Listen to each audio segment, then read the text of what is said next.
আসিতেছে তাওহীদ ইসলাম পরিচালিত ফুটপ্রিন্ট নিবে।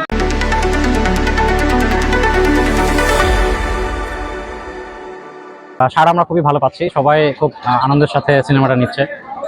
যে আমাদের এটা খুলনার একটা সিনেমা, খুলনার একটা ইউনিয়ন দেলুপি, সেই ইউনিয়নের নামে সিনেমাটার নাম করা হয়েছে। ওখানকার যে রাজশাহী বিশ্ববিদ্যালয়ের ছেলেমেয়েরাই কিন্তু প্রচারণা চালাচ্ছে এবং তারা নিজ উদ্যোগে বলেছে যে তারা এই সিনেমার প্রচার করতে চায়, কারণ তারা শারিক আফসিন পাঠ দেখেছে এবং তাওকি শাহিদ যেহেতু রাজশাহীর ছেলে এবং রাজশাহীর হয়েই সে কাজটা করছে, সারা দেশে নিজেদের জানান দেয়া যে রাজশাহী থেকে মূল প্রান্তের বাহিরে, বিশেষ করে ঢাকার বাহিরে সিনেমা বানানো যায়। দেলুপি ইউনিয়নের লোকাল যারা আছে মানুষজন, তাদেরকে নিয়ে সিনেমাটা কিন্তু বানানো হয়েছে।